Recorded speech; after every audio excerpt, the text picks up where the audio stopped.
Hello everyone, hope से guys are doing well. सबसे पहले तो मैं आप लोगों को थैंक्स करना चाहूँगा कि मेरी लास्ट वीडियो जो कि ऋषि तलवार केस पे थी, वो आप में से काफ़ी लोगों ने देखी और इसे अप्रिशिएट किया, जिसके लिए मुझे बहुत अच्छा लगा।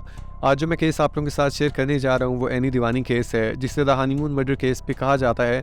लेकिन वीडियो शुरू करने से पहले मैं आप लोगों को रिक्वेस्ट करना चाहूँगा कि अगर आपने मेरे चैनल को अभी तक सब्सक्राइब नहीं किया तो प्लीज़ इसे सब्सक्राइब करें, ताकि मेरी आने वाली नेक्स्ट वीडियोज़ भी आपको मिलती रहें। तो मज़ीद टाइम ज़ाया किए बगैर वीडियो को शुरू करते हैं।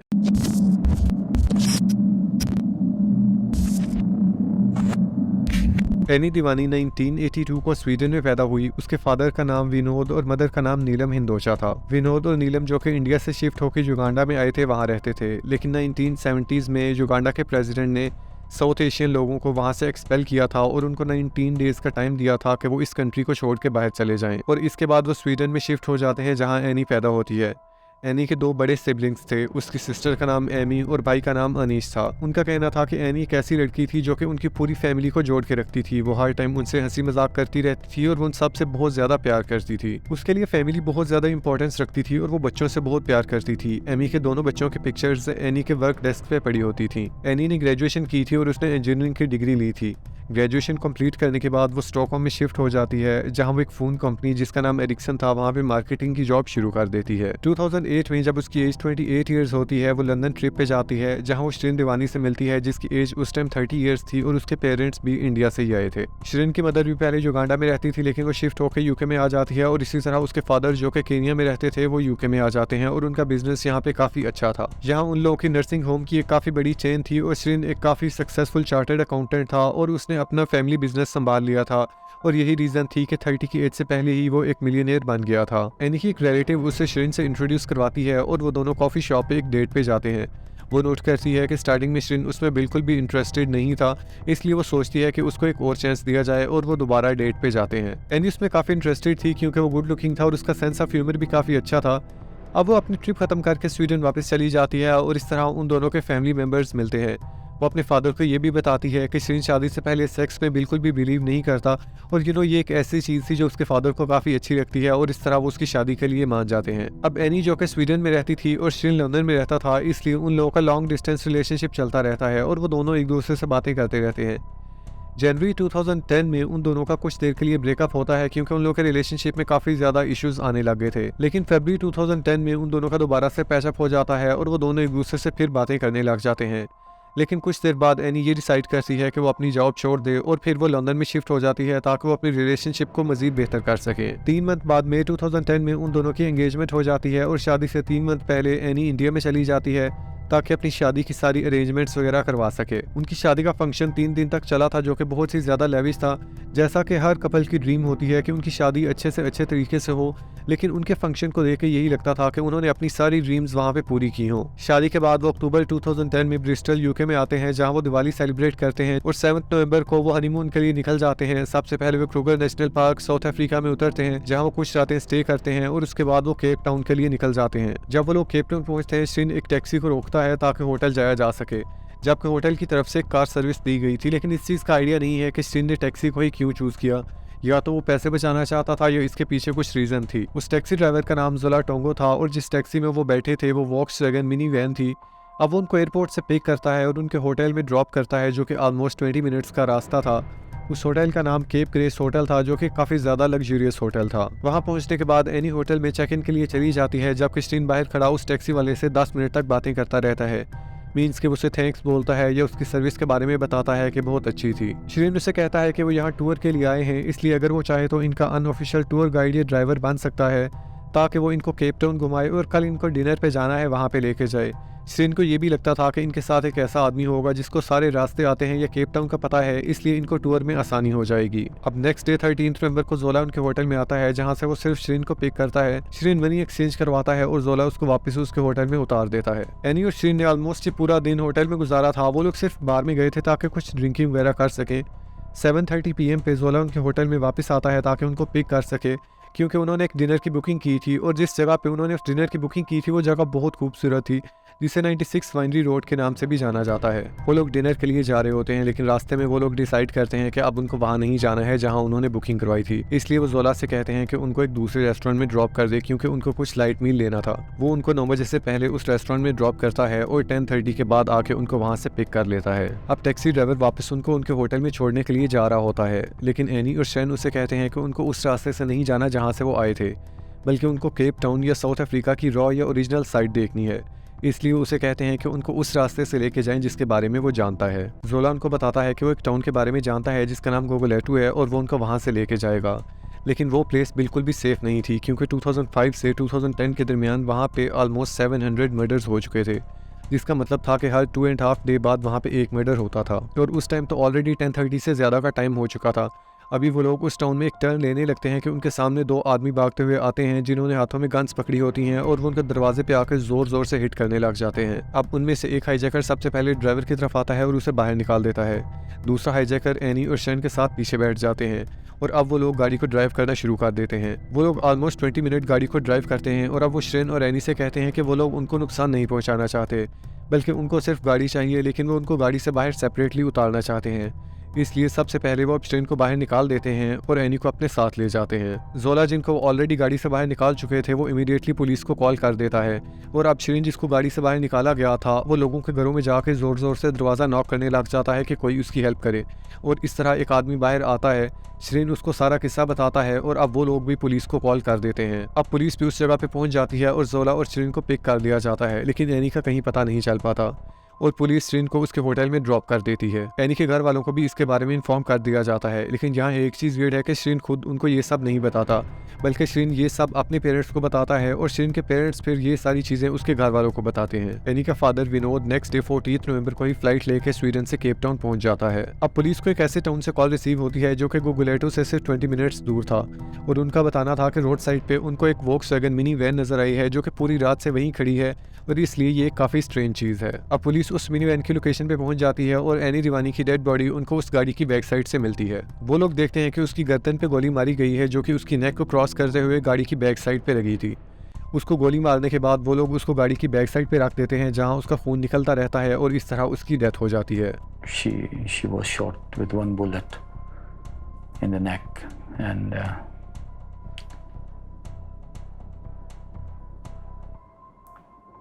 she was gone. My little girl. She was no more with us then.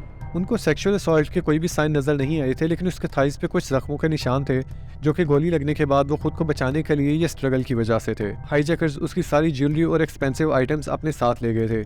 उसके फादर का कहना था कि पूरी फ्लाइट में उसको बहुत ज़्यादा अनकंफर्टेबल फील होता रहा और उसको बहुत ज़्यादा अजीबोगरीब ख्यालात भी आते रहे। अब इस केस पे इन्वेस्टिगेशन शुरू हो जाती है और इन्वेस्टिगेटर्स को ऑलरेडी लगता था कि ये कोई रैंडम हाईजैकिंग का केस नहीं है, बल्कि इसके पीछे की कहानी कुछ और है। अब इसमें काफ़ी चीज़ें कंफ्यूजिंग थी। सबसे पहली चीज़ तो ये कि शेन का क्लेम करना था कि हाईजैकर्स का कहना था उनको सिर्फ गाड़ी चाहिए, लेकिन वो एनी को मारने के बाद गाड़ी वहीं पे छोड़ के क्यों चले गए। दूसरी चीज़ ये कि जब जोला को इस एरिया के बारे में ऑलरेडी बहुत अच्छे से पता था, तो शेन और एनी को इस जगह पे क्यों लेके गया।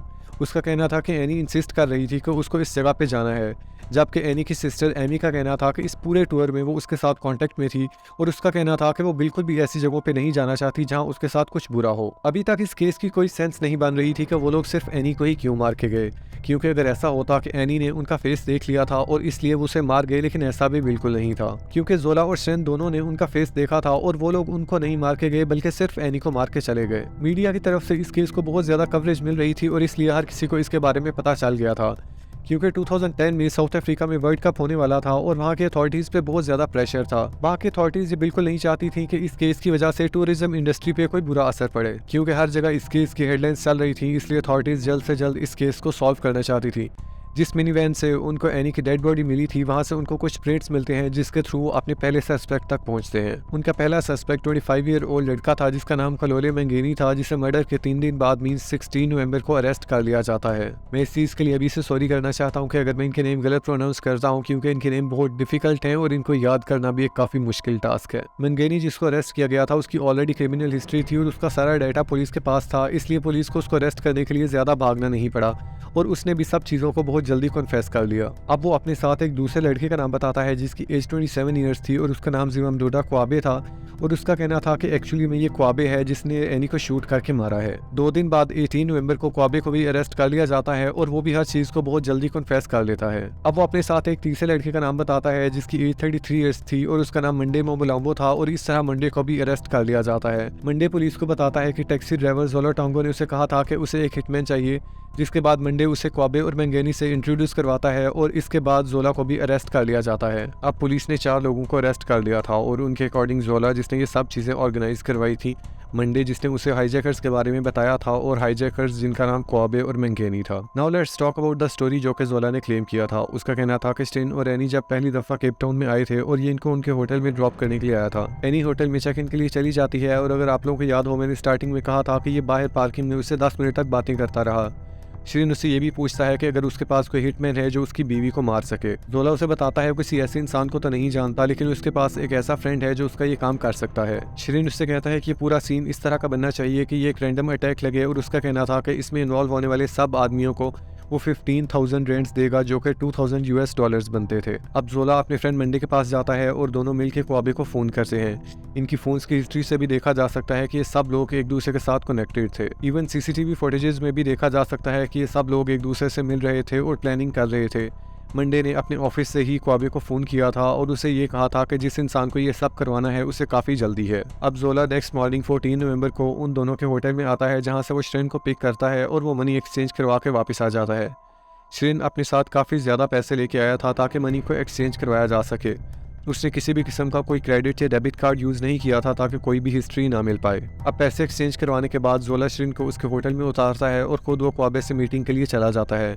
वहाँ क्वाबे उसको मैंगेनी से इंट्रोड्यूस करवाता है। अब क्वाबे और मैंगेनी इस चीज़ के लिए एग्री हो जाते हैं कि वो एनी को मारेंगे, इसलिए वो सब चीज़ें वहीं पे प्लान कर लेते हैं। वो जोला से कहते हैं कि रात टाइम वो उनको गोगुलेटो में लेके आएगा जहाँ वो लोग कार हाईजैक करेंगे और कुछ दूर लेके जाने के बाद वो एनी को मार देंगे। जोला का ये भी कहना था कि नेक्स्ट मॉर्निंग हाईजैकिंग के बाद जब अभी एनी की डेड बॉडी नहीं मिली थी, वो श्रिन से मिलने उसके होटल में गया था और श्रिन ने उससे पूछा भी था कि क्या उसका काम हो गया है। जैसा कि मैंने पहले बताया है, सारी मीटिंग्स को सीसीटीवी फुटेजेस में देखा जा सकता है, लेकिन क्योंकि वहाँ माइक्स नहीं थे इसलिए उनकी ऑडियो सुनी नहीं जा सकती। लेकिन वीडियोस में देखा जा सकता है कि श्रिन इधर उधर देख रहा था। इवन उसने एक दफ़ा कैमरा की तरफ भी देखा और उसने रूम में जो क्लीनर था उसे भी कहा कि वो बाहर जाए ताकि वो जोला से अकेले में बात कर ले। तो जोला की स्टेटमेंट के अकॉर्डिंग इस मर्डर के पीछे श्रेन था जो कि मास्टरमाइंड था। अब पुलिस को श्रेन पे भी शक होने लग गया था और उनको एक नई बात का भी पता चलता है कि श्रेन और जोला दोनों एक दूसरे से डिनर से गोगुलेटो तक टेक्स्ट पे बातें कर रहे थे और ऑफकोर्स टेक्स्ट पे वो सिर्फ इसीलिए बातें कर रहे थे क्योंकि वो एनी से कुछ छुपाना चाहते थे। श्रेन का फोन हाईजैकर्स अपने साथ ले गए थे ताकि सारा डाटा खत्म हो जाए, लेकिन पुलिस को इन टेक्सटिंग के बारे में फोन टावर्स के पिंगिंग से पता चला। सो ऑफकोर्स यहाँ पे ये चीज़ बहुत ज़्यादा स्ट्रेंज थी। श्रेन जो कि एनी के साथ बैठा हुआ था वो अपने ड्राइवर से टेक्सटिंग पे बातें क्यों कर रहा था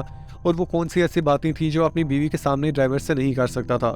और दूसरी साइड पे एनी जो कि अपने फ्रेंड्स और कज़न से कॉन्टीन्यूसली कांटेक्ट में थी, वो उनसे कह रही थी कि वो श्रेन से शादी करके बिल्कुल भी खुश नहीं है और वो अपने घर में वापस आना चाहती है। इसके बाद श्रेन अपनी स्टेटमेंट्स भी बहुत ज़्यादा दफ़ा चेंज कर रहा था। पहले उसने पुलिस को बताया था कि हाईजैकर्स उसकी सारी चीज़ें जिसमें मोबाइल, हैंडबैग, ज्वेलरी और वॉच वगैरह सब अपने साथ ले गए हैं, लेकिन बाद में वो पुलिस को बताता है कि एनी की रिंग जो कि $25,000 की है वो उसने गाड़ी की बैक साइड पे रखी है, वो उसे देखें शायद उनको वहाँ से मिल जाए, और वो रिंग पुलिस को वहाँ से मिल भी जाती है। अब यहाँ चीज़ें बहुत ज़्यादा कन्फ्यूजिंग होती जा रही थी। श्रेन एनी की फैमिली को डिफरेंट स्टोरीज बता रहा था क्योंकि वो उनको ये सब बताते हुए या तो जगह चेंज कर देता था या टाइम चेंज करके बताता था। अब दिसंबर 2010 में जोला को श्रेन के अगेंस्ट देने वाली सारी स्टेटमेंट्स के लिए एक प्ली डील में एंटर किया जाता है, जिसके चलते उसे 18 साल तक कैद की सजा सुनाई जा सकती थी। अब इस प्ली डील के बाद श्रेन के भी अरेस्ट वारंट जारी हो गए थे, लेकिन मर्डर के 3 दिन बाद ही वो यूके में वापस चला गया था।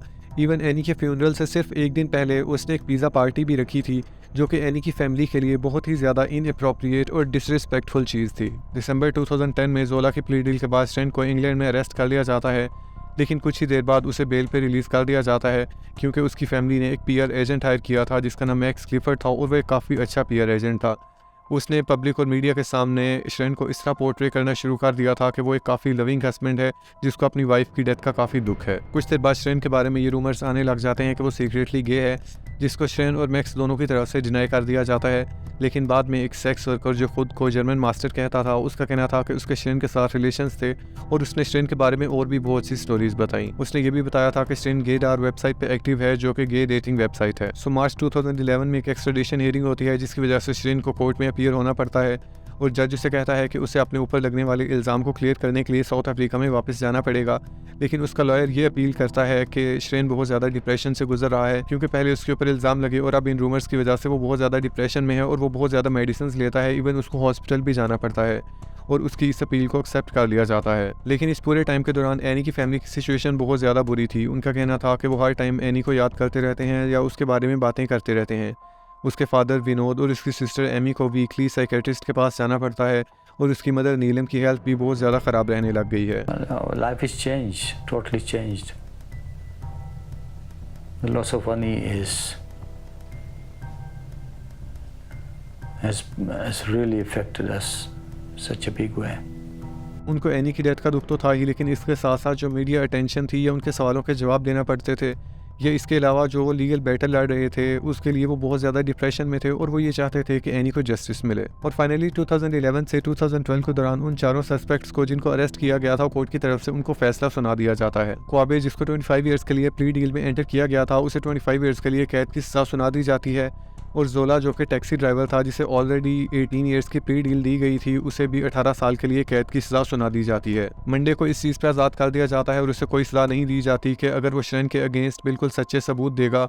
और लोग इस चीज़ को लेकर बहुत ज़्यादा शॉक थे, क्योंकि मंडे एक ऐसा इंसान था जिसने हाईजैकर्स को हायर करने में जोला की हेल्प की थी। और मंगेनी, जिसे कोई प्री डील नहीं दी जाती और उसे उम्र कैद की सज़ा सुना दी जाती है, एक्चुअली उसे ब्रेन ट्यूमर था और उसकी सर्जरी भी करवाई जाती है, लेकिन 2014 में उसकी जेल में ही डेथ हो जाती है। और फाइनली इसी साल अक्टूबर में श्रेन का ट्रायल शुरू हो जाता है, जो कि साउथ अफ्रीका में होता है। एंड गेस व्हाट, उसे आज़ाद कर दिया जाता है और कहा जाता है कि उसकी इस केस में कोई भी इन्वॉल्वमेंट नहीं है। उसके लॉयर ने ये आर्ग्यू किया था कि चाहे वो सीक्रेटली गे था और ये चीज़ उसने अपनी फैमिली या वाइफ के साथ कभी भी शेयर नहीं की थी, लेकिन इसका ये मतलब हरगिज़ नहीं है कि उसको अपनी वाइफ को मारने में या इस केस में किसी भी तरह की कोई इन्वॉल्वमेंट है। उन लोगों ने जोला की स्टोरी में बहुत ज़्यादा लूपहोल्स ढूंढ लिए थे और इस केस का जज, जिसका नाम जेनेट था, उसका कहना था कि सिर्फ जोला एक ऐसा आदमी था जिसका डायरेक्ट श्रेन के साथ कांटेक्ट था और वो बिल्कुल भी क्रेडिबल विटनेस नहीं है, क्योंकि उनका मानना था कि ये सिर्फ जोला और दूसरे हाईजैकर्स की बनाई हुई स्टोरी है और इस तरह श्रेन को आज़ाद कर दिया जाता है। लेकिन काफ़ी लोगों को लगता है कि इस केस की जज जेनेट ने रिश्वत लेकर श्रेन को आज़ाद कर दिया है, लेकिन अभी तक किसी को एग्जैक्टली आइडिया नहीं कि क्या हुआ था। But what do you guys think about it, let me know in the comment section. So guys, ये थी आज की वीडियो। होप सो आपको काफ़ी इंटरेस्टिंग लगी होगी। जैसा कि मैं हर दफ़ा कहता हूँ कि अगर आप लोगों के पास नेक्स्ट वीडियो के लिए कोई सजेशन है तो आप मुझे कमेंट्स में बता सकते हैं या मुझे इंस्टाग्राम पे मैसेज कर सकते हैं। सो नेक्स्ट वीडियो तक अपना बहुत सा ख्याल रखिएगा। तब तक के लिए बाय।